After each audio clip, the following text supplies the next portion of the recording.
ನಮಸ್ಕಾರ. ಪ್ರಜಾರಾಜ್ಯ ಕನ್ನಡ ನ್ಯೂಸ್ಗೆ ಸ್ವಾಗತ. ನಾನು ರಾಮಗೌಡ ಪಾಟೀಲ್.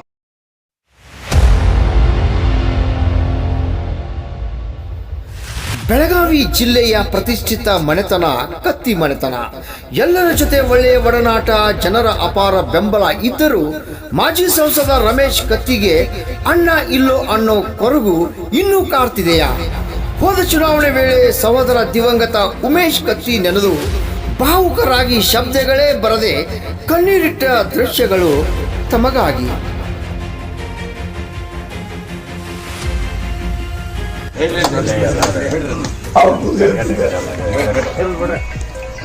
ನಮ್ದಾಗ ಜವಾಬ್ದಾರಿ ಐತ್ರಿ, ಅದಕ್ಕೆ ಮನುಷ್ಯನಾಗ ಇಟ್ಕೊಂಡು ಯಾರನ್ನು ತೊಡ್ಕೋಬೇಕಂತ ಹೇಳಿ ನಿಮ್ಮ ಊರಾಗ ಸೇರ್ಕೊಂಡು ತೊಡ್ಕೊಂಡಿರ. ಅದು ಬಿಟ್ಟು ಬಾಕಿದ ಏನಿಲ್ಲ ಅಂದ್ರೆ ನಿಮ್ಮ ವೈಯಕ್ತಿಕ ಏನ್ರಿ ಇರ್ತಾವ ಪ್ರತಿಷ್ಠೆ ಅವ್ನು ತಂದ ಈ ನಮ್ಮ ಇದ್ರ ಮ್ಯಾಗ ಪ್ರಯೋಗ ಮಾಡಬೇಡ ಅನ್ನೋ ಸಲುವಾಗಿ ಅದನ್ನ ಮಾತನ್ನ.